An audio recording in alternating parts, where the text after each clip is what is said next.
Programme में आपको खुशामदीद कहते हैं। मैं असदुल्ला खान हूँ। कुछ अर्सा पहले जब पाकिस्तान में कोविड के मरीज़ों की तादाद में इजाफा हुआ था और मुस्बत आने की शरह जो है वो बढ़ गई थी, तो पाकिस्तान को इंग्लैंड ने रेड लिस्ट में डाल दिया था। लेकिन उस वक्त भी पाकिस्तान का मौक़िफ़ ये था कि पाकिस्तान में मुस्बत केसों की शरह उतनी नहीं बढ़ी है कि पाकिस्तान को रेड लिस्ट में डाला जाए, क्योंकि इससे ज़्यादा कई ममालिक में सूरत हाल ज़्यादा ख़तरनाक है, लेकिन उन ममालिक को पाकिस्तान जैसी पाबंदी का सामना नहीं है। अब इसको रिव्यू किया गया है, रेड लिस्ट को अपडेट किया गया है, रेड लिस्ट में शामिल ममालिक को। अब जबकि पाकिस्तान में शरह बहुत कम हो गई है, 5% से कम है, और पिछले दिनों 2% से भी कम मुस्बत मरीज़ों की शरह हो गई थी पाकिस्तान में। इसके बावजूद भी जब रिव्यू किया गया है तो पाकिस्तान को रेड लिस्ट में शामिल रखा गया है।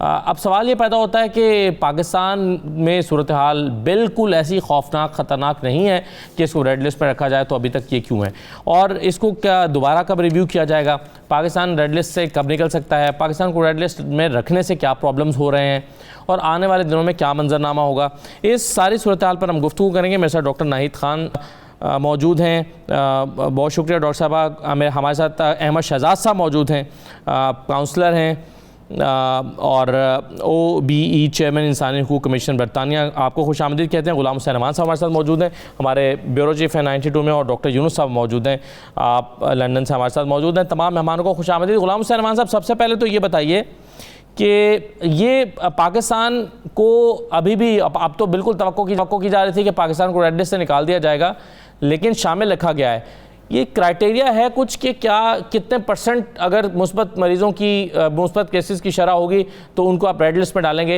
ये क्राइटेरिया क्या है जिसकी की बुनियाद पर रेड लिस्ट अपडेट की जाती है, निकाला या रखा जाता है?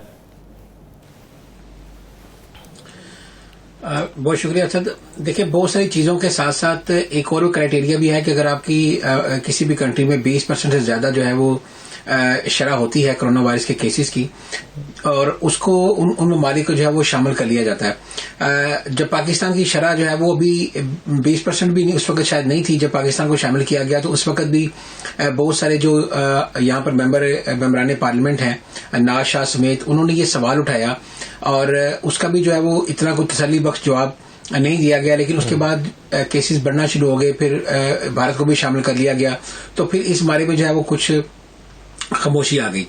अब चूंकि पाकिस्तान के अंदर जो है वो केसेस की शरह, जैसा आपने कहा कि 5% से भी कम है या 5% के करीब है, तो ऐसी सूरत हाल के अंदर जो है वो पाकिस्तान को रेड लिस्ट से निकलना चाहिए, चाहे वो एम्बर में आए चाहे वो ग्रीन में आए, लेकिन आना चाहिए। लेकिन अभी तक जो है वो इस सिलसिले में हतमी फैसला नहीं हो सका, और बहुत सारे लोग हमें दफ्तर में फोन करके पूछते हैं कि आप मीडिया वाले हैं, आपको इस बारे में इतलात होंगी, क्योंकि हजारों लोग जैसा ब्रिटिश पाकिस्तानी जो है वो पाकिस्तान के अंदर फंसे हुए हैं, इसी तरह हजारों लोग बरतानिया में फंसे हुए हैं, जो कि इस वजह से पाकिस्तान नहीं जा रहे कि जब वापस वो आएंगे तो उनको फिर जो है वो 15 डेज जो है वो 10 रोज होटल के अंदर क्वारंटाइन करना पड़ेगा, क्योंकि बाज लोगों की सेहत जो है वो इजाजत भी नहीं देती इस बात की कि वो तन्हाई के अंदर जो है वो किसी भी होटल के अंदर जो है वो क्वारंटाइन करें, क्योंकि यहाँ पे होटल्स के रूल्स काफी सख्त हैं। कई होटलों के अंदर तो ये है कि आपको अपनी जो बर्तन है वो भी खुद ही धोना पड़ते हैं,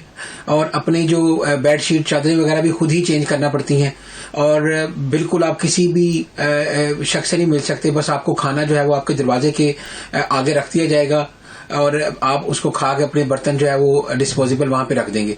तो इस तरह का हर बंदा जो इस तरह की आइसोलेशन में नहीं रह सकता, तो इसीलिए जो लोग तंदुरुस्त लोग भी आइसोलेशन के अंदर रहते हैं वो भी आके बाहर काफी कंप्लेंट्स करते हैं। पिछले दिन हमारे कुछ दोस्त थे वो भी इस तरह रह कर आए हैं, तो उन्होंने इसके ऊपर आके कॉलम भी लिखे हैं, इस तरह इस बारे में काफी सारे जो है वो हकायक सामने लेके आए कि ये या तो इसको क्राइटेरिया को नरम किया जाए, क्योंकि एक बात बहुत सारे डॉक्टर्स भी ये सवाल करते हैं कि अगर एक शख्स को आप होटल क्वारंटीन के अंदर लेके जाते हैं, 3 रोज के बाद उसका टेस्ट नहीं आता, उसका नेगेटिव है, तो फिर उसको अगले 7 रोज तक रखना क्यों जरूरी है? चलिए उससे के बाद एक और टेस्ट भी कर लें, अगर उसका रिजल्ट जो है वो 8वें दिन आ जाता है तो फिर उसके बाद भी 3 दिन क्यों रखना पड़ता है? तो ये ऐसे सवालात हैं जिसके जवाब जो है बहुत सारे लोग, ये सवालात वो हैं गुलाम सलमान साहब जो 1.5 महीना पहले 2 महीने पहले उठाए जा रहे थे और आज भी उठाए जा रहे हैं, यानी इसको अपनी पॉलिसी को भी रिव्यू नहीं किया गया। जी बिल्कुल। और देखें, जो बहुत सारे ममालिक ऐसे हैं कि जिनके केसेस जैसे पाकिस्तान है और भी हैं ऐसे बहुत से मालिक जिनके मिस्र को भी कहा जा रहा है, इसके अलावा टर्की है, इनके जो केसेस काफी कम हो चुके हैं, लेकिन उसके बावजूद जो है वो ममालिक को रेड लिस्ट के अंदर रखा गया है।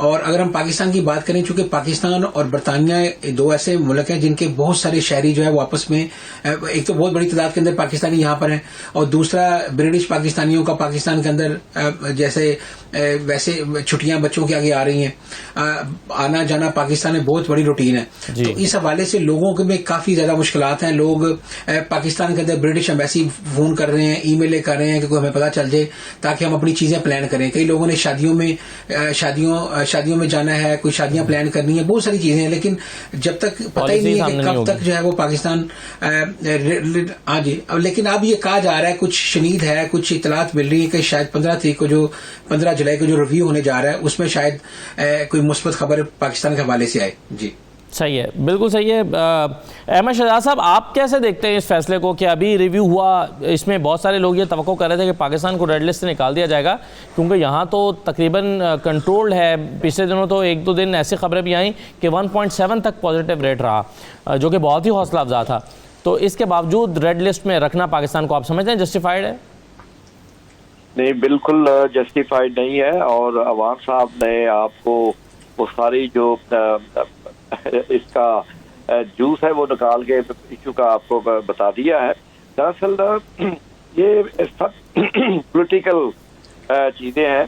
और अभी देखें ना, शुरू से जब पाकिस्तान और बांग्लादेश की इन्फेक्शन रेट जो था वो लोअर था इंडिया से, और उन दोनों को रेड लिस्ट में डाल दिया और इंडिया को नहीं डाला, और 20,000 लोग आप सबको पता है कि यहाँ आ गए।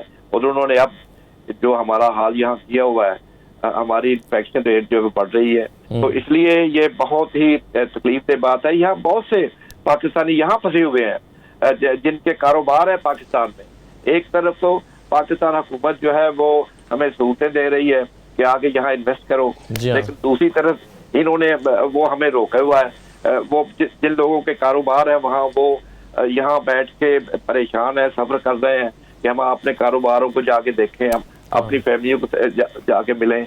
वहाँ लोग, जिस तरह गुलाम हुसैन साहब ने कहा, अवान साहब ने, कि कितने लोग वहाँ फंसे हुए जो वापस आना चाहते हैं। तो ये सारा इट्स ऑल पॉलिटिकल। लेकिन मैं आपको बताता हूँ कि हो क्या रहा है यहाँ पॉलिटिकली। हमारे जो जितने मेंबर ऑफ पार्लियामेंट हैं, आज ही हमारी जो माशाल्लाह बहन है Yasmeen Qureshi, member of parliament, हमारी ह्यूमन राइट्स सोसाइटी की वो मेंबर हैं, और उन्होंने ये बहुत ही आसान तरीके से आज ये मसला उठाया है। उससे पहले अफजल खान है हमारे MP, और दूसरे खालिद महमूद हैं, उन्होंने बड़े, तो ये हम इन पे प्रेशर डालते रहेंगे। इनके पास जवाब नहीं है। आज पार्लियामेंट में वो जो मिनिस्टर साहब थे वो उसका जवाब नहीं दे सके। और इन्फेक्शन रेट जो है ये एक एरिया है कि जी इतनी इन्फेक्शन रेट होगा, और मुल्क के जो है उनको हम रेड लिस्ट से अंबर या ग्रीन में ले आएंगे। हमारा तो अब इतना है कि according to some figures which I receive below 2%, और हमारा ये अब हक है कि हमें डाला जाए। लेकिन मिनिस्टर साहब ने क्या जवाब दिया कि जी देखें, इसके अलावा भी कुछ और भी चीजें हैं जिसको हम मद्देनजर रखते हैं, ताकि क्या रीजन है वो पॉलिटिकल, क्या रीजन है वो इकोनॉमिकल। जो फेवरेट मुल्क हैं इनके, जी जिस तरह इंडिया है, उनको ये सब सूटें देते हैं, लेकिन हमें नहीं। तो इसको हम एक्सपोज करते रहेंगे इंशाल्लाह। सही है। अच्छा डॉक्टर नाहिद साहिबा, हमने देखा कि शुरू से ही डॉक्टर्स जो हैं वो पाबंदियों के हक़ में रहे हैं। पाकिस्तान में हो या इंग्लैंड में, लोग समझते थे कि जब तक आप सख्त किस्म की पाबंदियाँ नहीं लगाएंगे, इसको फैलने से नहीं रोका जा सकता। कारोबारी हजरात पर भी पाबंदियाँ लगाएं वरना अस्पतालों में रश बढ़ेगा, डॉक्टर्स की लाइफ जो है वो रिस्क में आएगी। तो अब कई पाबंदियां इस किस्म की हैं कि जो अभी आपने सुना भी कि जस्टिफाइड मालूम नहीं होती। आपकी सबसे पहले तो ये बताइएगा, इस पर राय क्या है? क्या सिचुएशन की बेहतरी के बाद पाबंदियों में भी कुछ नरमी आनी चाहिए, या टॉप प्रायोरिटी ये होनी चाहिए कि जी पाबंदियां किसी को झेलना पड़ती हैं तो पढ़ें, लेकिन हेल्थ पे कॉम्प्रोमाइज़ नहीं होगा, इंसानी जानों को जो है वो महफूज रखने के लिए सख्त किस्म की पाबंदियाँ लगाई जाएँ? आपकी राय क्या है इस पर? देखिए, अगर आप यूके की तरफ से देखें तो यूके को एक मिसाल की तरह से देखा जा रहा है पूरी दुनिया में कि ये मुल्क जो है ऐसा है जिसमें वैक्सीनेशन बहुत हाई चल रही है। यहाँ पे अब 80 से ज़्यादा फीसद लोगों को पहली वैक्सीन डोज लग चुकी है। 60 से फीसद ज़्यादा लोगों को सेकंड वैक्सीनेशन डोज लग चुकी है। उसके साथ साथ यूके के अंदर जो डेल्टा वेरिएंट कहला रहा है, वो भी बहुत तेजी से बढ़ रहा है यूके के अंदर। तो लोग, पूरा मुल्क यूके को देख रहा है कि जिस मुल्क में इतनी ज्यादा वैक्सीनेशन हो चुकी है, उसी मुल्क के अंदर जो डेल्टा वेरिएंट इतनी तादाद में फैल रहा है, इस मुल्क का अब क्या बनेगा, ये किस तरफ जाएगा, इसका एंड रिजल्ट क्या होगा। और इसका एंड रिजल्ट ये होगा कि हालांकि केसेस और इन्फेक्शन रेट बढ़ रहा है यहाँ पे, लेकिन जो हॉस्पिटलाइजेशन और डेथ रेट्स हैं यहाँ पे, वो अभी भी बहुत कम है इसके मुकाबले में जो जितने लोगों को इन्फेक्शन लग रहा है। अब जहाँ तक पाबंदियों का, तो ऑब्वियसली इस वजह से यूके एक मुल्क अपने आप का जो है अपना जो है डिफेंस तो करेगा मुल्कों से जहाँ पे ज्यादा प्रेवलेंस है, ज्यादा तादाद है केसेस की। मैं ऑब्वियसली पाकिस्तान और बहुत सारे मुल्क हैं जहाँ पे ये इस बात ऑब्वियसली नहीं है, वहाँ पे तादाद कम है और फिर भी उन लोगों को बैन किया हुआ है। इनफैक्ट एक जगह तो ये भी सुनने में आया कि ये ज्यादा अहम नहीं है कि यूके किस मुल्कों को रेड लिस्ट पे डाल रहा है, बल्कि ये ज्यादा अहम है कि कौन से मुल्क अब यूके को रेड लिस्ट पे डालेंगे, जिस तरह डेल्टा वेरिएंट यहाँ पे फैल रहा है। लेकिन जहां तक पाबंदियों का आपने सवाल पूछा है, यहाँ पे तो कह रहे हैं जैसे 19 जुलाई के बाद सब कुछ खुल जाएगा, वैक्सीनेशन इतनी तादाद में हो जाएगी कि इंशाल्लाह आगे ठीक ही रहेगा, हालात ठीक ही रहेंगे हॉस्पिटलाइजेशन और डेथ के लिहाज से। और इवन अगर गवर्नमेंट आप पे से पाबंदियां उठा लें, डॉक्टर्स और हेल्थ केयर वर्कर्स के लिहाज से ये समझना ज़रूरी है कि वायरस जो है वो अभी भी फैल रहा है और इसकी वजह से हमें अपनी हेल्थ और दूसरों की हेल्थ का ख्याल खुद ही करना पड़ेगा। आप पे पाबंदियां भी गवर्नमेंट हटा दे, लेकिन आपको खुद सोचना है कि आप अपनी हिफाजत करें और दूसरों की हिफाजत करें। और उसके तरीके जो हैं वो वही हैं जो पब्लिक हेल्थ बताते हैं, जो सफाई के बारे में, मास्क पहनने के बारे में, डिस्टेंसिंग के बारे में। बिकॉज अगर आप सोचेंगे कोई भी ऐसी एक चीज़ नहीं है जो आपको 100% इस वायरस से बचा के रखेगी, इसलिए आपको सारी चीजें इकट्ठी देखनी है। एक बहुत अच्छा मॉडल है, इसको स्विस चीज मॉडल कहते हैं, जो ऑस्ट्रेलियन वायरोलॉजिस्ट ने निकाला है। और अगर आप देखें तो स्विस चीज का जो स्लाइस होता है उसके अंदर सुराख होते हैं।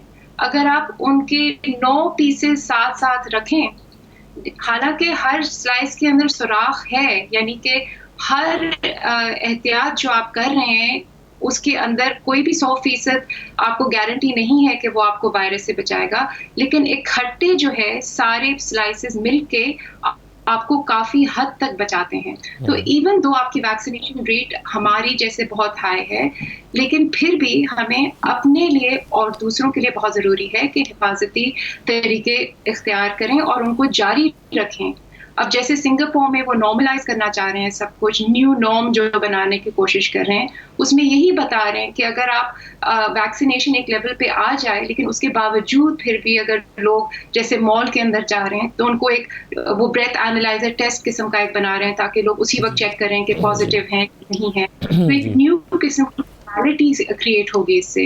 लेकिन हमें खुद भी सोचना है कि पाबंदी होना जरूरी नहीं है, हमको खुद सोचना है कि हमें क्या एहतियात करनी है। ठीक है, बिल्कुल सही है। चलें एक छोटा सा ब्रेक ले लेते हैं, ब्रेक के बाद तो इस पर मजीद बात करते हैं। हमारे साथ रहिए।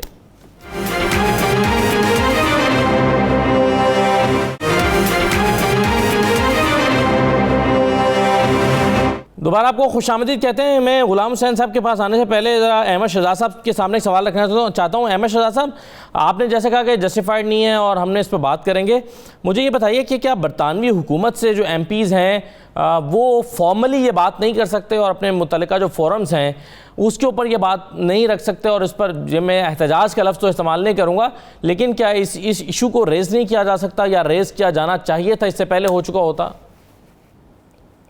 आपकी बात बिल्कुल बजा है।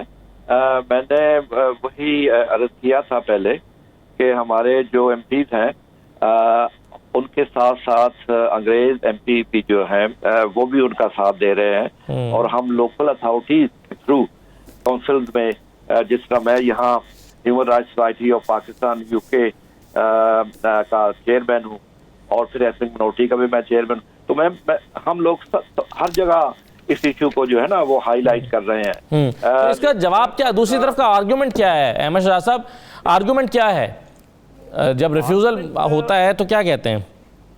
They basically they have no argument whatsoever. They cannot justify this the unjustifiable action जो उन्होंने किया है ना, लिया है हमारे खिलाफ, और कुछ और भी एक दो मुल्क है। आज जब आप पूरी लिस्ट देखें तो उसमें कितने ममालिक हैं जिनको इन्होंने येलो लिस्ट में डाला हुआ है, लेकिन उनका इन्फेक्शन रेट जो है वो बहुत ज्यादा है हमसे। और इसी तरह पहली वो मिस्टेक जिस तरह हम जिक्र कर चुके हैं पहले कि इंडिया को उन्होंने वो एक छूट दी, और वहां से ये जो इंडियन जो वेरिएंट था यहाँ आया, अब उसको डेल्टा कहना इन्होंने शुरू कर दिया है। तो वो अभी डॉक्टर साहबा की आपने बात सुनी कि क्यों इन्फेक्शन रेट बढ़ रहा है यहाँ इंग्लैंड में। वही लोग जो आए हुए थे वो मेरे एरिया में और हंसलो में, ब्रेडफोर्ड में, ल्यूटन में, साउथ हॉल की तरफ, जहाँ जहाँ वो इंडियन लोग आए थे हमारे दोस्त, वहाँ वो इन्फेक्शन जो है वो बढ़ रही है।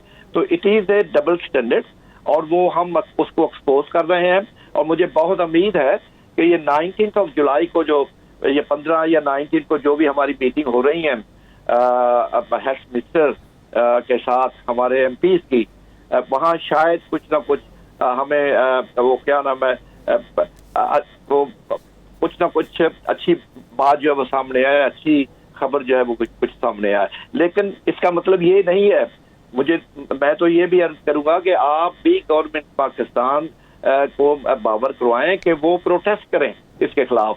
यहाँ हमारी एम्बेसी जो है, मैंने उनको भी खत लिखा है कि वो भी प्रोटेस्ट करें, ताकि इनको एम्बेरस करते रहे हम लोग।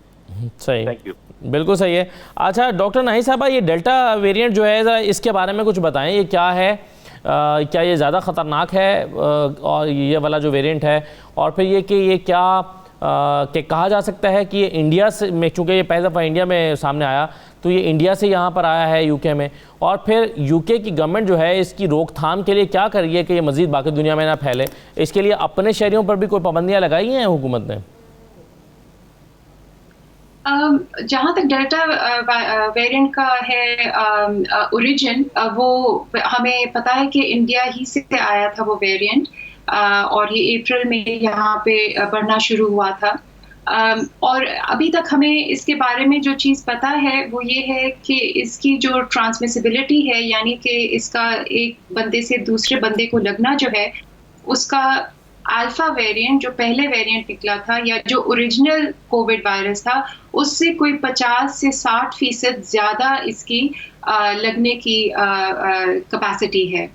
तो एक तो ये बात है इसके बारे में। जो सिम्टम्स हैं डेल्टा वेरिएंट के, वो लगभग वैसे ही हैं जो दूसरे वेरिएंट्स के थे, लेकिन इसके अलावा ये भी देखा गया है कि इस वेरिएंट के साथ लोगों को नज़ला और थोड़ा ख़राब गला वगैरह ये चीज़ें भी हो सकती हैं। हालांकि पहले जो है ज़्यादातर खांसी, बुखार और जो आपकी सेंस ऑफ टेस्ट और सेंस ऑफ स्मेल चली जा रही थी, उस पर ज़्यादा तवज्जो दी जा रही थी। लेकिन अब थोड़ी एक दो और चीज़ें भी देखी जा रही हैं जो इस वेरिएंट के साथ नज़र आ रही हैं।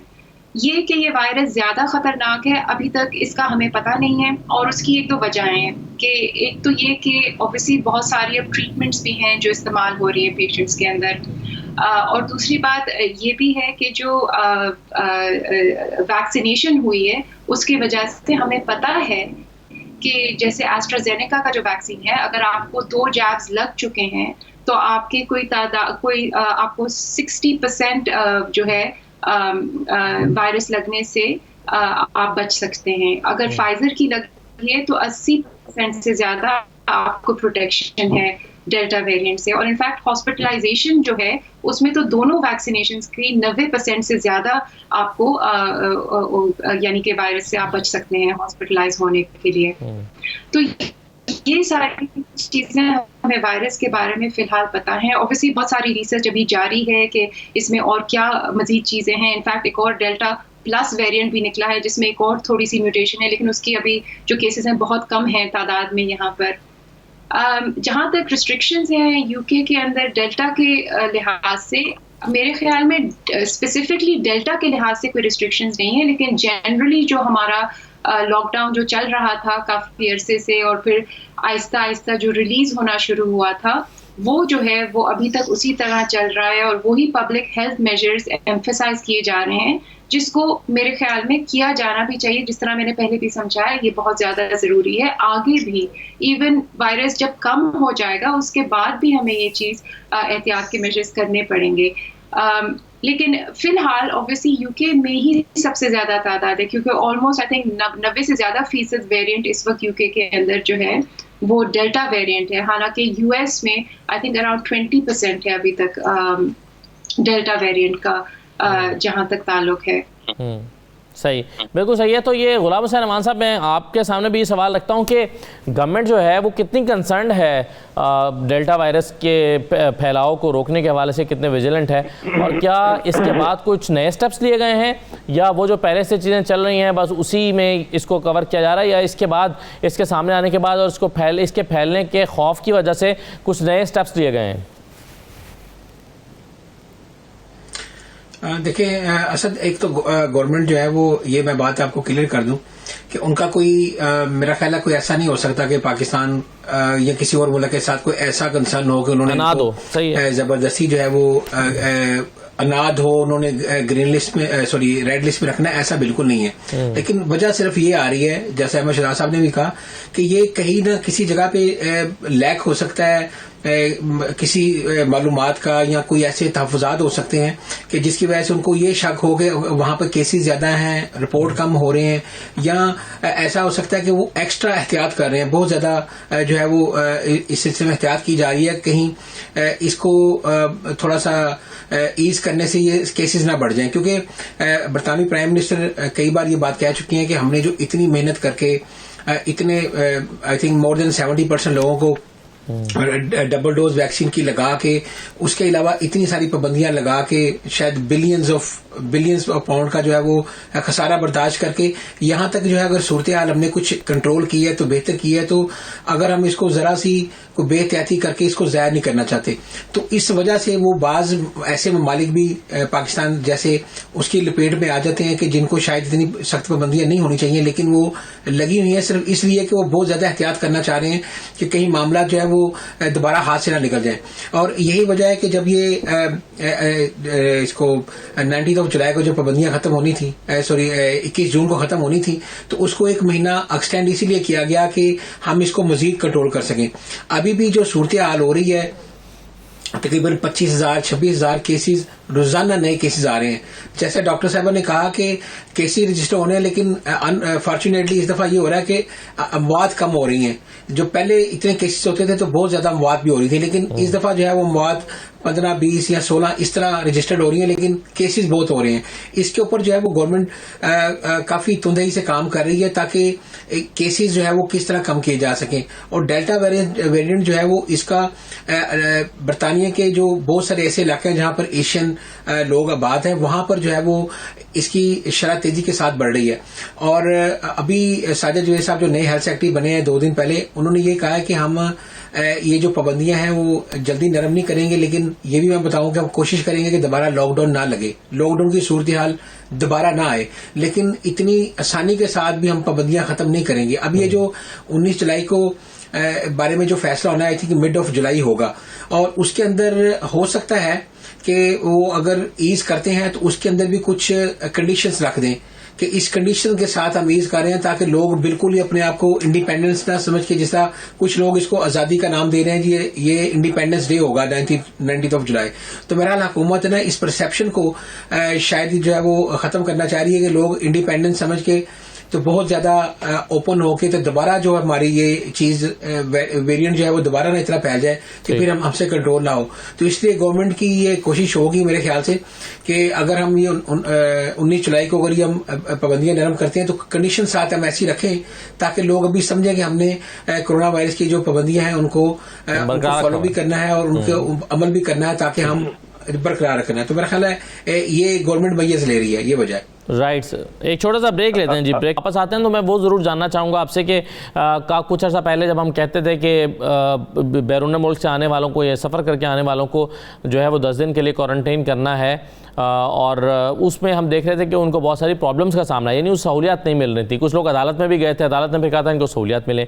तो अब प्रैक्टिकली ऑन ग्राउंड सिचुएशन क्या है कि क्या वाकई लोगों को सहूलियत अभी भी नहीं मिल रही या चीज़ें बेहतर हुई हैं? एक छोटा सा ब्रेक लेते हैं, ब्रेक के बाद वापस आते हैं।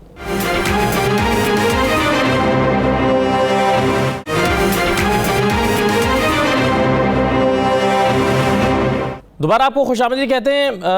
डॉक्टर नहीर साहिबा, बहुत सारे लोग ये तवक्को कर रहे थे कि दुनिया में जब ज़्यादातर लोगों को वैक्सीन लग जाएगी तो सिचुएशन बहुत बेहतर हो जाएगी, हम बैक टू नॉर्मल चले जाएंगे।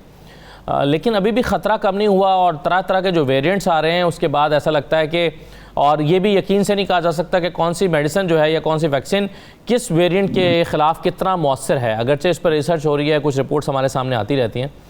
अब मैं आपसे पूछना ये चाह रहा हूँ कि आपके ख्याल में हम कितने अरसे में या कितने % लोगों को वैक्सीन आप एक अंदाज़े के मुताबिक यूके में लग चुकी है और कितने % लोगों को लग जाएगी तो ये डेंजर जो है वो काफ़ी हद तक कम हो जाएगा, फिर इस नौयत की पाबंदियां नहीं लगानी पड़ेंगी, ये सफरी पाबंदियां, ये लॉकडाउन की पाबंदियां, तो ये कितने अरसे में आप एक्सपेक्ट कर रही हैं?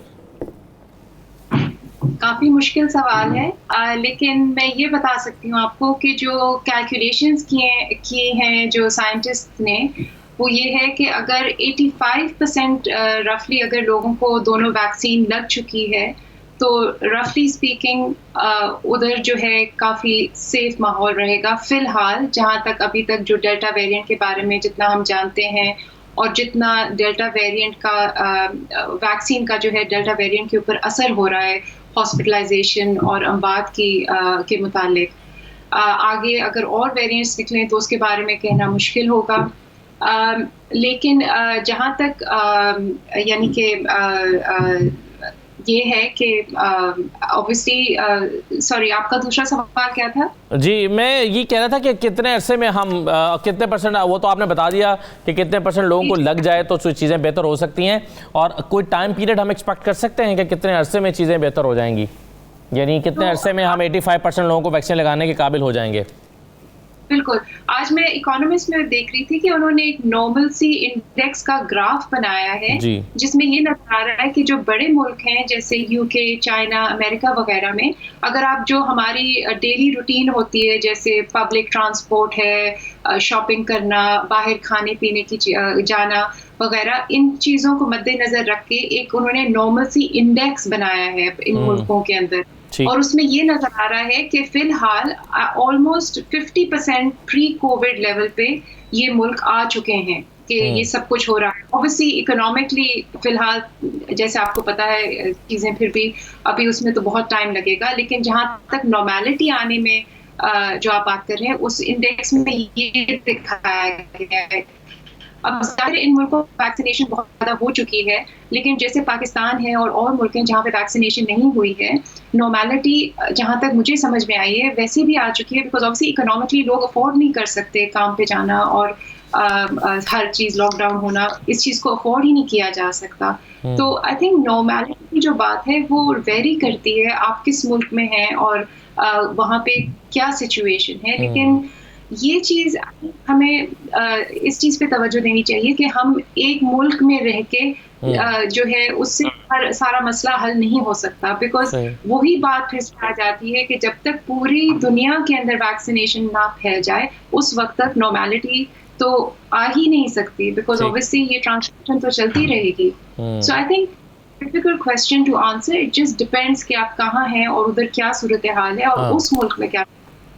ठीक, बिल्कुल सही है, बिल्कुल सही है। अच्छा गुलाम हुसैन अमान साहब, मैं जो सवाल छोड़ गया था ब्रेक पर जाने से पहले वो ये था कि शुरू में हमने प्रोग्राम्स भी किए, इस इशू पर बहुत बात भी की, मुतल्लिका लोगों को लिया भी, पाकिस्तान से जो ऑफिशियल्स हैं उनसे भी रब्ता किया और कहा कि जिन लोगों को वहाँ पर पहुँचने के बाद क्वारंटीन करना पड़ता है, 1750 पाउंड तो चले वो देते हैं, लेकिन उसके बदले में उनको सहूलियात नहीं मिलती। हमने कुछ फैमिली से बात की जिनके बच्चे बीमार हो गए, बड़ा वो अपसेट रहे। फिर जो है वो खाने पीने की टाइमिंग की वजह से रमज़ान में हमने देखा कि मुश्किलात थी। फिर अपनी मर्ज़ी का खाना नहीं मिल पा रहा था। मुख्तलिफ़ तरह के लोगों को मुख्तलिफ़ तरह के इशूज़ थे। फिर कुछ लोग कोर्ट में चले गए, कोर्ट ने हिदायत दी कि इनके इशूज़ को एड्रेस किया जाए। मेरा सवाल आपसे ये है कि क्या इब्तदाई तौर पर चलें एक्सपीरियंस नहीं होगा होटल मैनेजमेंट को, गवर्नमेंट को इसको ऑर्गेनाइज़ करने में? अब चूँकि ये पाबंदी लगे काफ़ी अर्सा हो गया है, तो अब क्या चीज़ें बेहतर हुई हैं? क्वारंटाइन तो करना पड़ता है, लेकिन क्या उसके अंदर जो सलूक है वो बेहतर हुआ है? देखें असद, कुछ लोग जो हैं वो यूज टू नहीं होते ऐसी आइसोलेशन के और इस तरह होटल्स के अंदर रहने के। अगर आप नॉर्मल होटल हो ना, अगर आपकी सरगर्मियों की इजाजत हो, जो भी आप होटल के अंदर जो है वो घूम फिर सकते हैं, अपनी मर्जी से खाना खाने जा सकते हैं, इस तरह का हो तो शायद इतना ज्यादा फीलिंग ना हो या आप लोगों से घुल मिल सकते हो। लेकिन यहाँ पे सूरत हाल ये है कि आपको मुकम्मल आइसोलेशन के अंदर रखना। आप जितनी मर्जी सहूलतें बढ़ा दें, चाहे आप खाना जितना मर्जी अच्छा कर दें और जितनी मर्जी इस तरह की फैसिलिटी दे दें, जब आपको एक कैदियों की तरह रखा जाता है तो वो लोग जो है वो ज़हनी अमराज का शिकार हो गए हैं। अभी मैं ये 2 दिन पहले एक सर्वे पढ़ रहा था जिसके अंदर कहा कि जो लोग 10 दिन होटल्स के अंदर गुजार के जाते हैं तो वो एक अलग दुनिया से जाते हैं, तो उनके ज़हनों पे बहुत ज्यादा असर पड़ रहे हैं इस बात की। और डॉक्टर जो है इसके ऊपर काफी सारे लोगों से इंटरव्यूज कर रहे हैं और देख रहे हैं कि किस तरह के जो असरात हैं वो लोगों की जो है वो ज़हनी जो है वो ज़हन के ऊपर किस तरह के असरात पड़ते हैं। क्योंकि बहुत सारे लोगों से हमारी बात हुई, जैसा मैंने बताया हमारे दोस्त पिछले दिन रह कर रहे हैं, तो वो दूसरे मुल्क से इकट्ठे 4 लोग आए हैं, वहां पर सफर करके आए हैं, काफी दिन रह के आए हैं। जब यहाँ आए हैं तो इस होटल के अंदर इनको 4 मुख्तलिफ कमरे देकर जो है बिल्कुल आइसोलेट कर दिया गया सबको। वो आपस में भी एक दूसरे से मिल नहीं सकते, आपस में भी जो है वो किसी किस्म का इस तरह राब्ता नहीं कर सकते। तो उनको अपने एक होटल के अंदर भी टेलीफोन के अंदर राब्ते में है और उसके अलावा खाना आ रहा है, सबका अलग-अलग कमरों में खाना जा रहा है, अपने बर्तन भी खुद ही धोने हैं, अपने बेड की चादर भी खुद ही चेंज करनी है। तो इस तरह की जो चीजें हैं वो ज्यादा लोगों के ज़हनों पे असरात करती हैं, ऊपर से पैसे भी इतने दिए होते हैं।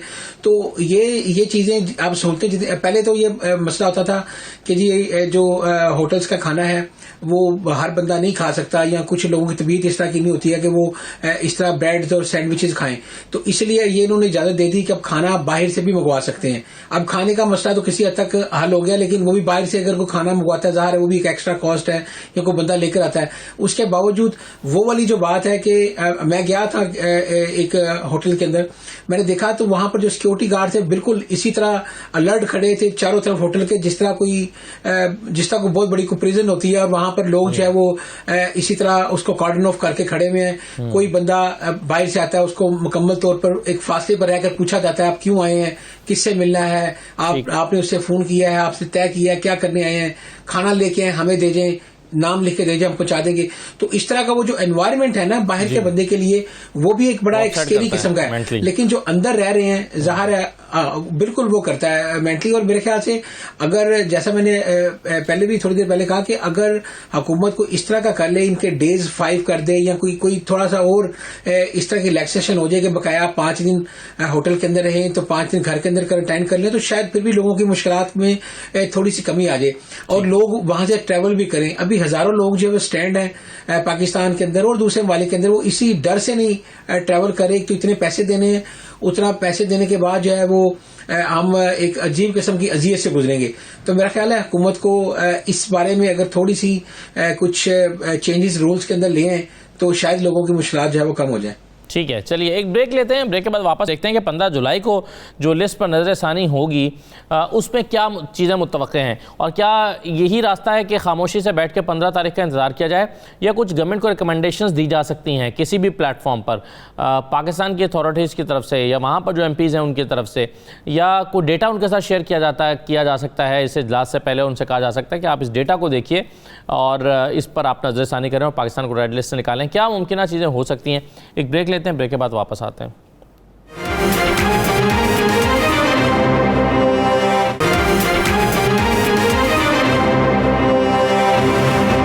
दोबारा खुश आमदीद। अहमद शहजाद साहब, जैसा कि मैंने कहा कि 15 जुलाई को लिस्ट पर नज़रसानी होनी है, तो क्या अब 15 जुलाई का सिर्फ इंतज़ार किया जाए कि देखें गवर्नमेंट क्या फैसला करती है, या गवर्नमेंट को कुछ डेटा उसके साथ शेयर किया जा सकता है कि अथॉरिटीज़ जो हैं वो पाकिस्तान की तरफ से कुछ रिकमेंडेशंस भेज सकती हैं, अपने आदाद शुमार शेयर कर सकती हैं, अपना पॉजिटिव रेट जो है वो बहुत जो कम सतह पर आ गया है उसका डेटा पिछले 2 महीने का शेयर कर सकती हैं या 1 महीने का शेयर कर सकती हैं, और वहाँ पर मौजूद लोग हैं वो गवर्नमेंट के साथ कुछ जो है वो चीज़ें, कहने का मतलब ये है कि 15 जुलाई से पहले क्या गवर्नमेंट के साथ कुछ डायलॉग करके कुछ बेहतर रिजल्ट हासिल करने की कोशिश की जा सकती है?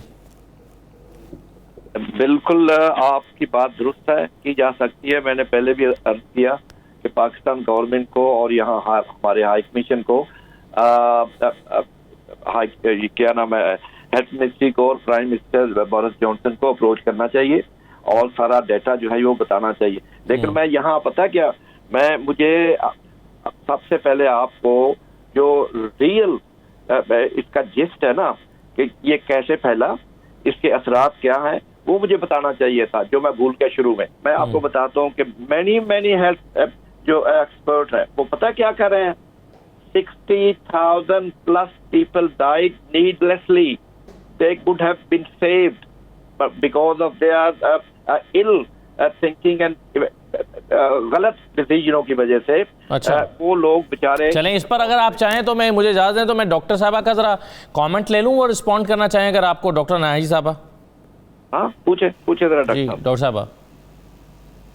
देखिए, ये आई मीन ऑब्वियसली ये बहुत सारी पॉलिटिकल चीज़ें हैं, और आई एम श्योर आप सब सही अभी सारी चीज़ें जो बताई गई हैं वो बिल्कुल सही हैं, लेकिन ओवरऑल जो है ये एक पैनिक है, और इसमें किसी को नहीं पता था कि ये कितना बुरा होगा और किस हद तक ये फैलेगा और किस हद तक बात होंगी पूरी दुनिया में। सही। तो आई थिंक एक बात जो सोचने की है कि हालांकि बहुत सारे ब्लंडर्स किए गए बिल्कुल, लेकिन काफ़ी हद तक आप देखें तो लॉकडाउन मेजर्स जो किए गए थे उनकी वजह से तादाद और जो सिचुएशन यूके में थी वो बहुत ज़्यादा संभल भी गई थी और संभली हुई थी, जिसके लिए आप कह सकते हैं कि गवर्नमेंट ने उन चीज़ों के ऊपर कई डिसीजंस तो ठीक ही लिए थे। मेरे ख्याल में किसी के लिए भी पॉसिबल शायद नहीं था कि वो 100% बिल्कुल सही। और शुरू में बिल्कुल हम इस वायरस के बारे में बहुत कम जानते, ये दुनिया को एक नई सिचुएशन का सामना था और इसके लिए लोग तैयार नहीं थे पहले से। आप ये कहना चाह रही हैं? जी भाई, मैं थोड़ा सा यहाँ इंटरजेक्ट करूंगा आपकी इजाजत से। देखिए मेरे भाई, बात ये है कि इतना बड़ा ये आफत हम पे आई हुई है, आप किनको, अगर आपको सर दर्द है तो आप कहाँ जाएंगे? डॉक्टर के पास ही जाएंगे ना। तो ये जब वबा आई, क्यों नहीं इन्होंने नेशनल हेल्थ सर्विस को ये सारे कॉन्ट्रैक्ट दिए? क्यों नहीं इन्होंने नेशनल हेल्थ इंग्लैंड को इन्वॉल्व किया? क्यों प्राइवेट लोगों को, जिनको पता ही नहीं था? अब देखिए, मैं आपको एक मिसाल देता हूँ। अभी डॉक्टर साहब ने कहा ना, vaccination is a very successful operation UK में जो हो रहा है। क्यों हो रहा है? Because they in the end we force them to give the contract to vaccination to national health service। ठीक है, चलें, सही है सर। मैं गुलाम हुसैन मान साहब, कंक्लूडिंग रिमार्क सर, क्या कहना चाहेंगे? एक छोटा सा सवाल,